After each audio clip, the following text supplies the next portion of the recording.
Hello, social media friends. Welcome to this episode of Real Living in Bolingbrook. And as part of our intro set of videos, how many of you have driven really fast on Lakeshore Drive? Like in that one short video that you saw. I used to. Uh, Fast forward to now, not so much because this time of the year, with the weather changing, road construction starts. And not to mention all of the big events, festivals, and so forth. So, like I said, I used to drive a little bit faster than some of my neighbors to the left and right, but not as much anymore. So, having said that, just to start our live stream conversation tonight, let me add my co-host Greg Vanden Brook into the studio, and let's also ask him: has he driven pretty fast on Lakeshore Drive? Hey, Bill, how are you? Good to see you. I'm good.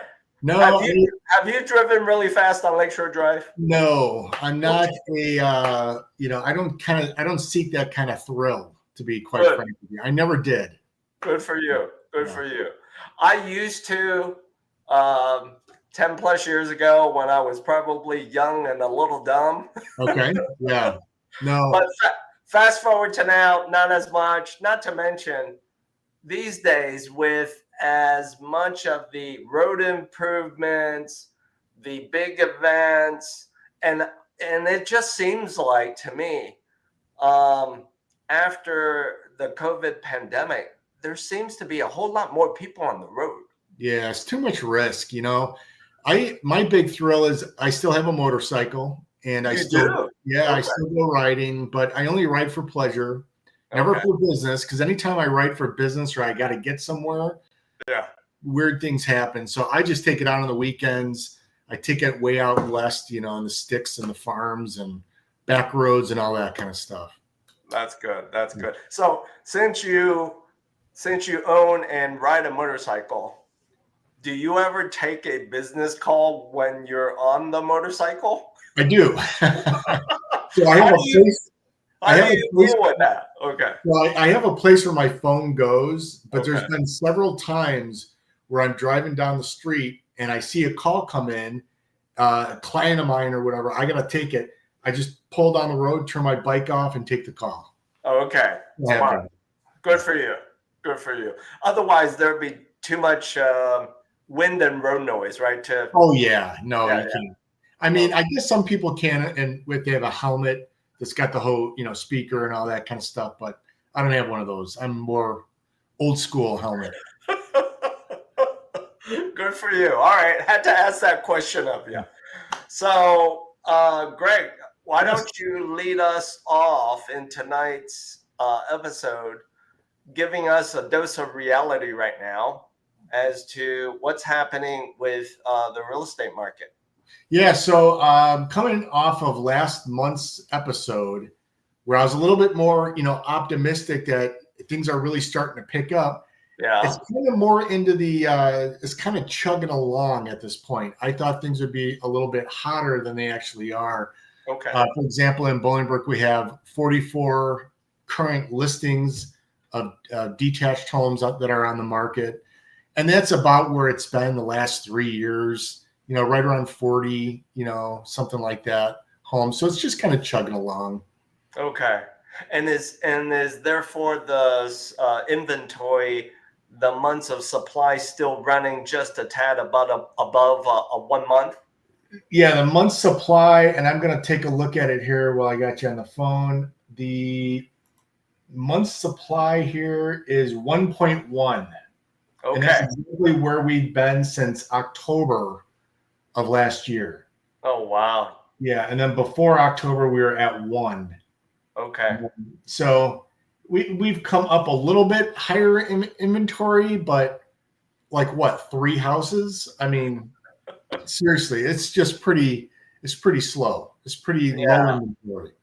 Yeah, that's true. I mean, a bump of 3 houses as far as inventory, when according to some data that I'm looking at. It was like last 12 months. So let's say it was last calendar year. There were 700 and something homes that sold, right? Yeah. Yeah. We had, typically in a year, we're probably at about a quarter of where we're normally at. Yeah. So it's that low. But, what I keep looking at is price per square foot. And I keep my eye on that. And detached homes in Bolingbrook used to be at 188 last year, and now we're at 196. So it keeps going up. It keeps going up. And some of the subdivisions. So I do a lot of farming in neighborhoods on the western part. I live over in Fairways of Augusta. Okay. So I farm like Cider Creek, for example. Yeah. And give you an idea there, Cider Creek, those are all town and country homes. Their price per square foot is $245 per price per square foot. Oh, wow. And then you have, so that's real good. Cider Creek is 204 school district. So it's all Neuqua High School, that kind of thing. Mm-hmm. Hickory Oaks, which was built in the same time period by Pasquinelli Builders, it's a little bit of a different style. Cider Creek tends to be more, they have more homes that are open, more of an open concept, open floor plan. Yeah. Pasquinelli was building same time period, but more of the traditional style of a home.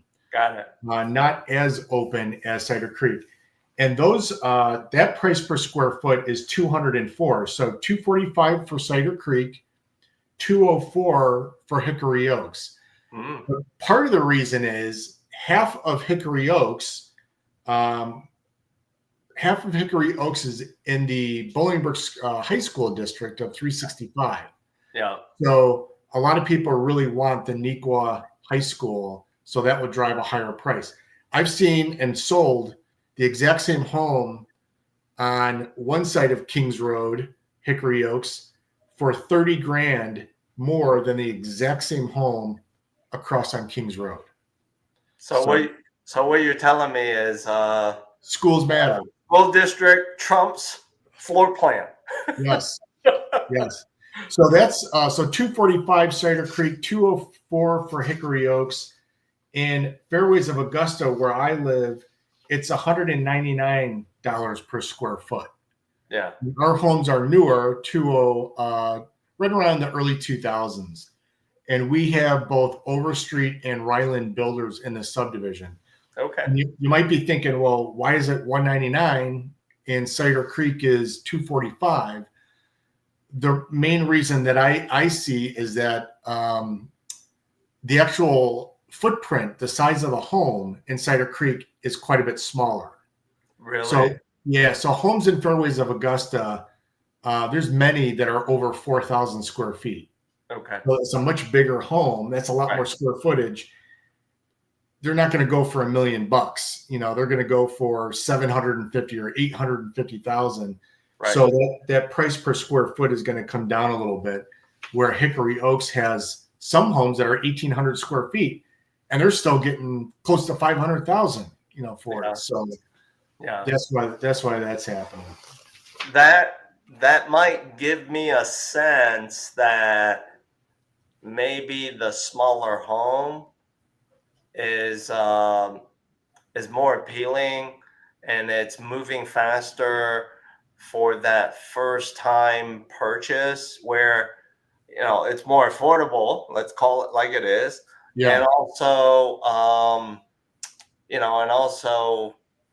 there is a big demand, I feel, from the first home buyers, right? Yeah, there's just a bigger buyer pool of people, right, in that price range, in the $400,000 to $500,000 price range. There's a lot more people that can afford that payment. I agree. Than can afford a $800,000 home.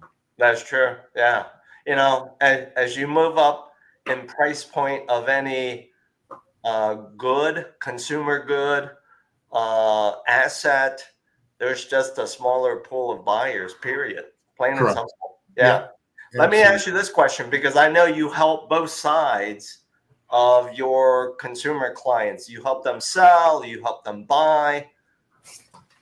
When you are engaged in their journey to sell or buy, what are you hearing from sellers as to why they're selling? What is their motivator? Are they moving from one place in Bolingbrook to another, or out of Bolingbrook? I mean, what's their reason? Most are moving out of Bolingbrook. Some are moving out of the state. I've had, yeah, I just sold a house for a client of mine who bought 15 acres of land down in Tennessee. Wow.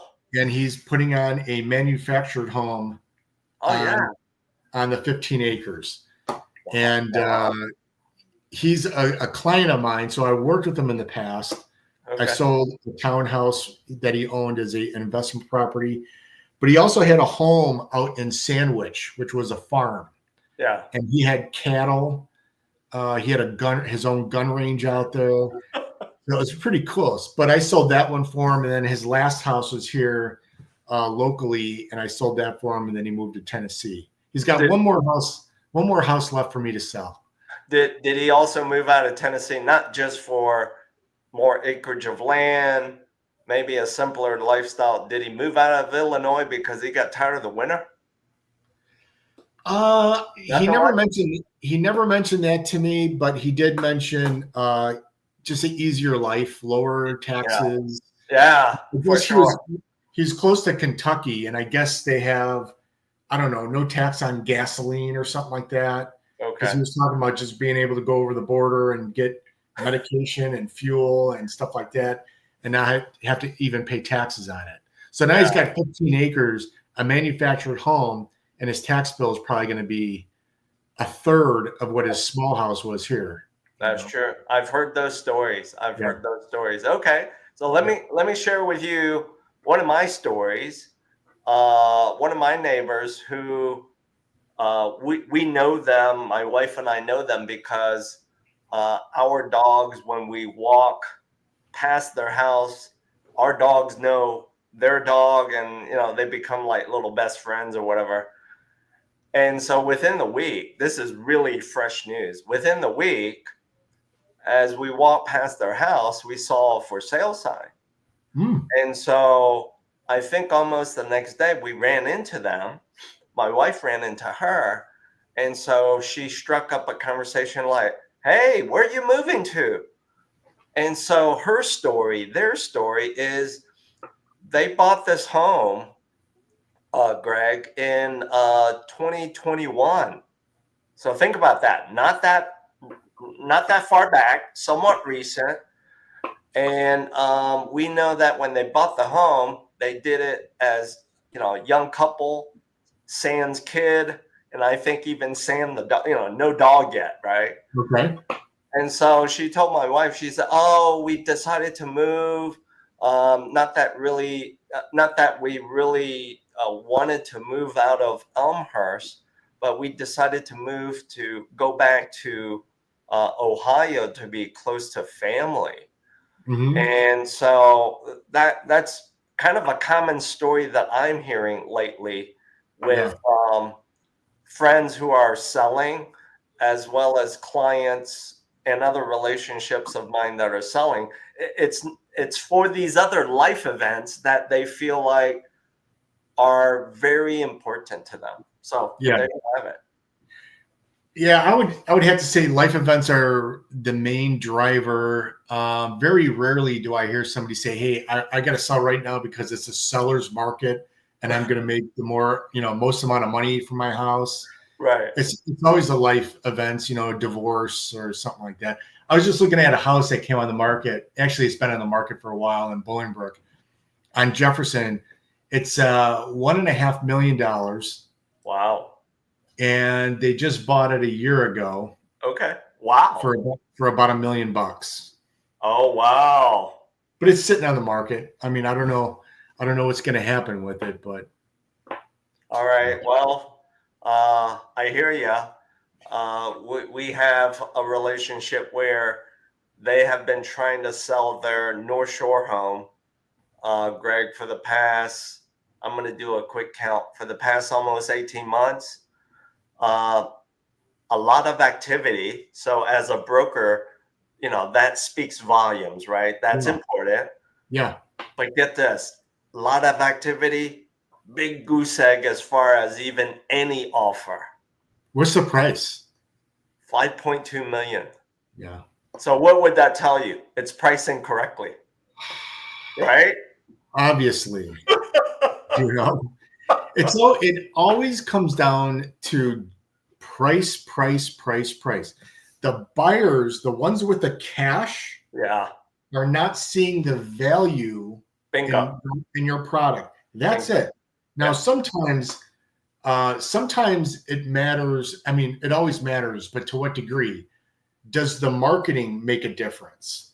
Yeah. You know, you got to have professional photography. Yeah. You got to do, you know, the digital floor plans and maybe hold the open houses, and you got to do your job. I do a lot of marketing online where I market to social media. I pay for advertisings. I get more leads coming in. I start working the leads, trying to get the people out.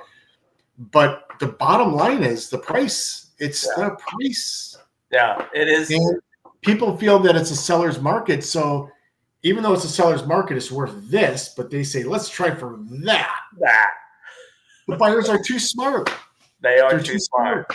And I agree with you, because in and around this relationships property that they've been selling, there are neighboring properties, neighboring meaning not exactly to the left or right, but along the same street, blah, blah, blah. They have been selling. They've been going under contract pretty rapidly. So I am, as a consumer, I'm right there with you. Yeah, something's wrong with the price, which now leads me to move the conversation this way with you and our audience members. As a real estate broker professional, there are three things, I think, and you can correct me if I'm wrong, and I'm going to give it back to you, maybe not in the right order.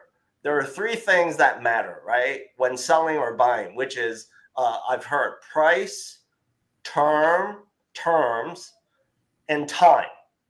Correct? You mean as far as making an offer with contingencies and stuff like that? Yeah, and how, you know, target close date, how fast or how slow, right? Yeah, right. Okay. Of those three factors, when you have represented a seller, what is the one of those three that's been the craziest that you've seen? Has it been like price, terms, or time? Good question. That's a doozy. You know, you look at the price first, right off the bat. True. We do. So how much am I going to get? Then you usually move that to, what are the contingencies? Do they have a house to sell? True. Is it a first-time home buyer? And then after that's kind of looked at and said, okay, we can kind of work with this. When do they want to close? Yeah. Well, we want to close 30 days. Usually the closing date you can move around, kind of, you know, even once you have the price, okay, we're good on the price, and we're okay that you have to sell a home. Right. But we want to move the closing date to 90 days out or 60 days out, something like that. Sure. So you can usually finagle that one. Yeah, yeah. Well, we both know and have heard the cliche, time is money. So I agree with you. Sometimes it's we look at price first because that's human nature. But I think at the end of the day, for almost a majority of households who are selling and or buying, they need the flexibility of time. They either need more time or they need to do it fast. Yeah. I mean, especially if the homes are vacant, you know, they want to just close it. If I got a cash buyer, I can close it in 2 weeks, you know, or 10 days. Yeah. If it's somebody where the people are living in the home, they're saying, oh my God, I got a contract on the third day. I need time to find a home. I need, 45 or 60 days. Right. Are you a big fan as a real estate broker professional helping your clients see and understand the benefit, the strategy of maybe doing a sale leaseback? What's your opinion to that? Yeah. So actually, when I go to a listing, one of the first questions I ask them is, where are you going? Good question. Because it's so important that people understand that when you put your home on the market, it could go under contract tomorrow. Where are you going to go? That's right. I don't want to present a full price offer to you, and then you say, oh, well, I got to go find a house. Well, we're going to lose this deal. Right. So I always ask them, where are you going? Do you have a place to go? Do you have family in the area that can take you in for a couple of weeks until you get your purchase taken care of? Right. Something like that. So I always ask them where they're going. And what was your original question? My question was, are you a fan of doing a sale and leaseback, rent back? I'm not a fan of it, but I've done plenty of them. Okay. The attorneys won't be a fan of it either, but they do. Yeah, they do plenty of them. Okay. Just as long as the money's going to be collected and held with the title company in escrow. Sure. Of usually $5 or maybe $10,000. Yeah. Until that final walkthrough is done and make sure everything is okay, then they'll release the money. The people selling will usually have to do a rent back and usually pay them per day of whatever their mortgage payment or whatever you work out is going to be. But being that we're in a seller's market, buyers are saying, oh, don't worry about it. Just stay there for 2 weeks. We're good. Sure. So it really depends on the time. Yeah. Well, as we talked about, right, those are the 3 legs of the stool. It's price, terms, and time. So for all of you watching this episode of Real Living in Bolingbrook, keep that in mind, and don't go anywhere. Before we both jump from this episode, we will share with you, Greg and I will share with you a simple way as to how you can engage us to start a conversation with you to help you through your next steps in your journey.